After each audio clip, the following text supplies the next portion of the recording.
Classes में आपका स्वागत है। पिछले वीडियो में हमने देखा था घन घनाभ के पृष्ठीय क्षेत्रफल और आयतन को ज्ञात करने के लिए किन सूत्रों का उपयोग करते हैं, उसके कुछ उदाहरण भी देखे थे हमने। उसी क्रम में आज का वीडियो है, कुछ और उदाहरण देखते हैं। जैसे ये एग्जाम्पल है, 3 घनों की भुजाएं क्रमशः 8 सेंटीमीटर, 6 सेंटीमीटर एवं 1 सेंटीमीटर है। इन्हें पिघलाकर नया घन बनाया जाता है, तो नए घन का संपूर्ण पृष्ठीय क्षेत्रफल ज्ञात कीजिए। देखिए सवाल को आप देखेंगे तो यहाँ लिखा हुआ है 3 घनों की भुजाएं। आकृति कैसी है? घन है और उनकी तीनों की भुजाएं दे रखी है। इन्हें पिघलाकर नया घन बनाया जाता है, तो हमें जो नया घन बनेगा उसका संपूर्ण पृष्ठीय क्षेत्रफल ज्ञात करना है। इसका हल कैसे करेंगे? सबसे पहले हम 8 सेंटीमीटर भुजा वाले घन का आयतन ज्ञात करते हैं। घन का आयतन ज्ञात करने के लिए हम भुजा क्यूब इस सूत्र का उपयोग करते हैं। यहाँ पे भुजा कितनी है? 8 सेंटीमीटर, तो 8 का क्यूब, और 8 का क्यूब आ गया हमारे पास 512 सेंटीमीटर क्यूब। तो 8 सेंटीमीटर भुजा वाले घन का आयतन हमारा हो गया 512 सेंटीमीटर क्यूब। इसी प्रकार हम 6 सेंटीमीटर भुजा वाले घन का आयतन ज्ञात करते हैं, जो कि हमारा आ जाता है 216 सेंटीमीटर क्यूब। और 1 सेंटीमीटर भुजा वाले घन का आयतन हमारे 1 सेंटीमीटर क्यूब।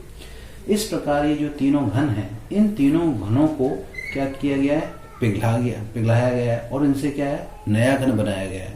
तो इन तीनों घनों का जो आयतन होगा वो किसके बराबर होगा? उस नए घन के आयतन के बराबर होगा। तो हम सब इन घनों का संपूर्ण आयतन ज्ञात करते हैं, तो इन तीनों आयतन को हम जोड़ते हैं तो हमारे पास आता है 729 सेंटीमीटर क्यूब। और ये जो 729 सेंटीमीटर क्यूब आया, ये क्या हो गया? नए घन का आयतन। अब हम जानते हैं कि घन का आयतन क्या होता है? भुजा क्यूब। भुजा क्यूब के इक्विवेलेंट होता है, तो भुजा क्यूब बराबर 729। यहाँ हमें भुजा ज्ञात करनी है, तो इसका 729 का हम क्या निकालेंगे? घनमूल निकालेंगे। तो घनमूल निकालने पर हमारे भुजा कितनी आ जाएगी? 9 सेंटीमीटर। भुजा आ गई हमें, और हमें क्या ज्ञात करना है? संपूर्ण पृष्ठीय क्षेत्रफल। तो नए घन का संपूर्ण पृष्ठीय क्षेत्रफल, घन का जो संपूर्ण पृष्ठीय क्षेत्रफल है वो 6 इंटू भुजा स्क्वायर, इस सूत्र के उपयोग से हम ज्ञात कर सकते हैं। तो 6 इंटू भुजा की जगह हम 9 सेंटीमीटर रख देंगे, 9 का स्क्वायर, और इस प्रकार जब इसको सरल करेंगे तो हमारे पास आता है 486 सेंटीमीटर स्क्वायर। ये इन तीनों घनों को पिघलाकर जो नया घन बनाया गया उसका संपूर्ण पृष्ठीय क्षेत्रफल होगा। एक अन्य उदाहरण और देखते हैं अपन, जिससे आपको ये और अच्छी तरह से क्लियर हो जाएगा। एक घनाभ की लंबाई, चौड़ाई और ऊंचाई का योग 19 सेंटीमीटर है और विकर्ण की लंबाई 11 सेंटीमीटर है, तो हमें घनाभ का संपूर्ण पृष्ठीय क्षेत्रफल ज्ञात करना है। देखिए हमें क्या दिया हुआ है? घनाभ, और उसकी लंबाई, चौड़ाई और ऊंचाई जो है उसका योग दे रखा है। तो हमने लिख लिया, मान लीजिए लंबाई L है, चौड़ाई B है और ऊंचाई H है, तो L plus B plus H बराबर 19, ये हमें दिया हुआ है। दूसरी चीज क्या दी हुई है? विकर्ण की लंबाई 11 सेंटीमीटर है, तो हमने लिख लिया घनाभ का विकर्ण जो है वो कितना है? 11 सेंटीमीटर। पहले इस पक्ष को देखते हैं। ये जो लंबाई, चौड़ाई और ऊंचाई का योग दे रखा है 19 सेंटीमीटर, तो इन दोनों पक्षों का ही हम क्या करते हैं? वर्ग करते हैं। वर्ग का मतलब दोनों पक्षों का वर्ग करते हैं, तो वर्ग करने पर हमारे पास L square plus B square plus H square plus 2LB plus 2BH plus 2HL इधर से ये प्राप्त हो जाता है, और 19 का वर्ग करते हैं तो हमें 361 मिल जाता है। हमें दूसरी चीज दी हुई थी घनाभ का विकर्ण, जो कि कितना था? 11 सेंटीमीटर। यहाँ भी हम क्या है? दोनों पक्षों का वर्ग करते हैं।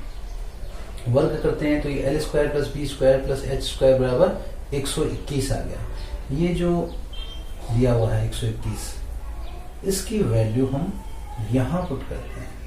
यहाँ पुट करेंगे तो 121 plus 2LB plus 2BH plus 2HL बराबर 361।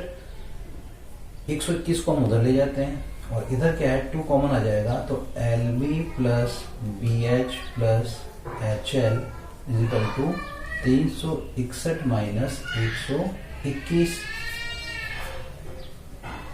2LB plus BH plus HL equal to 361 में से 121 हम माइनस करते हैं तो हमारे पास आ जाते हैं 240। ये जो आपने देखा ये हमारा फॉर्मूला किसका है, घनाभ का संपूर्ण पृष्ठीय क्षेत्रफल ज्ञात करने का। घनाभ का संपूर्ण पृष्ठीय क्षेत्रफल आ गया और 240 सेंटीमीटर स्क्वायर। एक कमरे की लंबाई 5 मीटर, चौड़ाई 3.5 मीटर व ऊंचाई 4 मीटर है। 20 रुपए प्रति वर्ग मीटर की दर से चारों दीवारों पर सफेदी कराने का व्यय ज्ञात कीजिए। हमें यहां दिया हुआ है कमरे की लंबाई 5 मीटर, कमरे की चौड़ाई 3.5 मीटर, कमरे की ऊंचाई 4 मीटर। हमें क्या कराना है कि 20 रुपए प्रति वर्ग मीटर की दर से चारों दीवारों पर सफेदी कराने का व्यय ज्ञात करना। कमरे की किसी भी कमरे की चारों दीवारों का क्षेत्रफल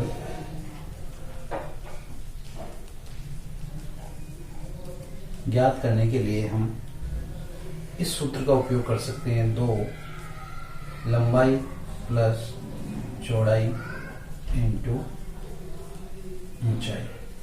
इस सूत्र की सहायता से हम चार दीवारों का क्षेत्रफल ज्ञात कर सकते हैं। तो यहाँ 2 लंबाई है हमारी 5 मीटर, चौड़ाई है हमारी 3.5 और इंटू 4।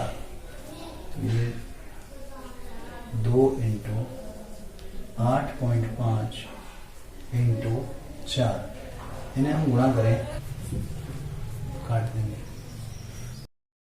68 इंटू 20, हमारे पास आ गए 1360 रुपए।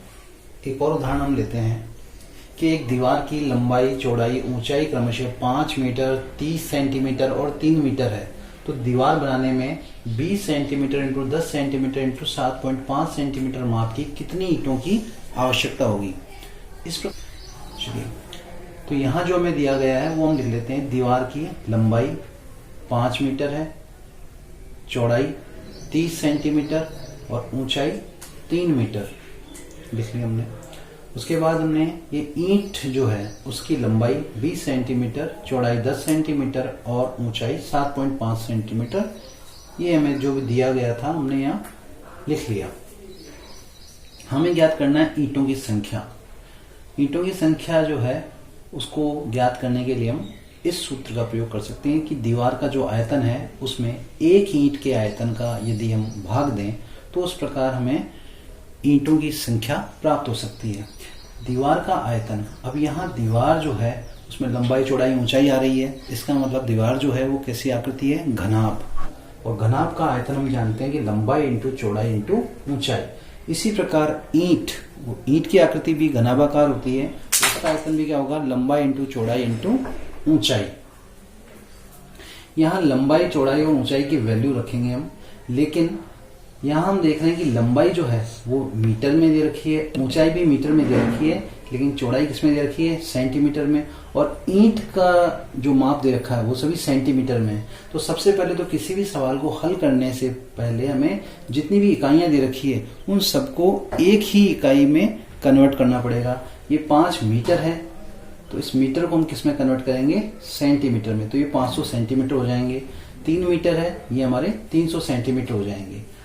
ये करने के बाद हम ये वैल्यू पुट करते हैं। ईंट का, दीवार का आयतन है तो दीवार की लंबाई इंटू चौड़ाई इंटू ऊंचाई, नीचे ईंट की लंबाई इंटू चौड़ाई इंटू ऊंचाई।